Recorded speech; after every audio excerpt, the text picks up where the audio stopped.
I think the challenge then becomes, how do you prioritize, right? What to work on next. So I guess that's my question for you, Russ. I mean, how do you prioritize what to work on next? And how do you approach I'm like everyone, whether you're a shipper or carrier or whatever, you always have that, well, do we build it? Do we buy it? Do we partner for this capability? How do you approach that question as well? Yeah, it's always a fun question because it depends a little on who you talk to as to how that prioritization falls out. We look at two kind of different things, and this is something, there's value created. What's the value that we're creating by doing this action, whatever that action may be? Implementing this technology, putting this automation into place, something like that. And some of those are very easily measurable, and some of those are not as easily measurable, at least not on the surface. But I'd say there's a couple of different things that came out really in the last year that are important. And ROI was always kind of this big, that's your bellwether of hey, this has the best ROI, so we want to make sure that this is up here at the top, and this is something that we're truly going to be doing.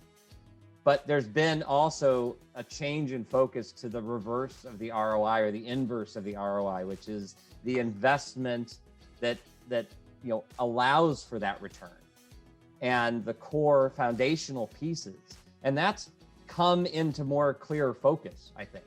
There's a lot of things that people have invested in and have prioritized over the years that have had a very top line, obvious kind of front-facing value, but we haven't looked at those underlying pieces and done the IOR, that investment that's underscoring the return, the investment that enables that return.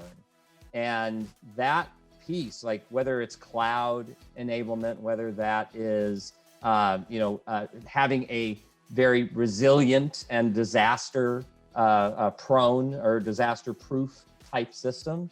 And those investments don't necessarily translate right to, and I saved this amount of time for this person or this amount of money. They're necessary to allow for those things to occur.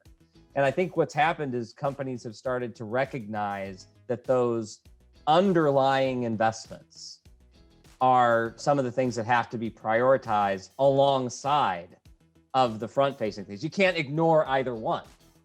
And that's where there's been some, I think, change within not just our industry, but globally, as far as how people approach that type of value creation, and how's the value being created, and how do I prioritize my actions and my activities to make sure that I'm not just creating value today, but setting myself up to create value later by my actions that I'm doing today. And so those are some of the things that have really come into focus for us as a company, and I think for our industry in general. Yeah, I love that perspective. As you were talking, I mean, it's almost, just to make the house analogy. I mean, sometimes you do have to invest in the foundation, right? I mean, you can't build a beautiful house that's going to, build equity over time if it doesn't have a foundation, right? So the only way you can build a house, you got to start with, building that foundation. And sometimes, it's building that foundation that's going to lead to the future, ROI. And I would think another area that I see, I'd like you to quickly comment on it, is that, it's also thinking about the value or the benefit, not only internally, right? Things that show up on the P&L and balance sheet and so forth, but also from a customer experience standpoint, right? From your shippers, right? How is this going to bring value to the shipper? Are we going to be able to compete or differentiate ourselves from the competition in the eyes of our shipper clients, as well as in the eyes of our carrier partners, right? So I think that's part of the value proposition as well, right?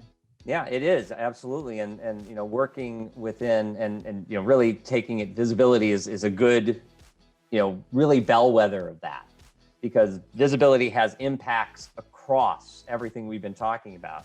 The visibility into just, kind of the point in time visibility, as well as the impacts to that visibility, as well as just the visibility of being able to move information back and forth, has experience impacts on our shippers, on us as a 3PL, on our partners, and on the carriers that we interact with. And so publishing that information out, getting that information to those groups, and receiving that information in from those groups and making it just as seamless as possible, as I kind of talked about before, is so critical and creates so much value. By doing something for one group, generally you're actually impacting almost everybody throughout the chain, and visibility is a great example of that. I know right. Prasad and I have had a lot of conversations about just those things. You're absolutely right. It is, it is taking that information, but I think it's, customers asking, right? I mean, customers like GlobalTranz, Russ, right? Asking us both in terms of the functionality, but also go beyond that, right? When I talk about the functionality, asking the data itself, right? How often are you guys going to provide this? What's the consistency of it? What's the reliability of it? But also asking, how quickly, if we go from here, from our freight volume, I remember having that conversation with them, the very, very beginning. They were trying to, they were looking at doubling their brokerage and running in that rate. When that happens, is the partner ready to do that? Having those questions are very, very important, because it's the service itself, but the service consistency, service reliability at a higher level for their shippers is as critical as anything else.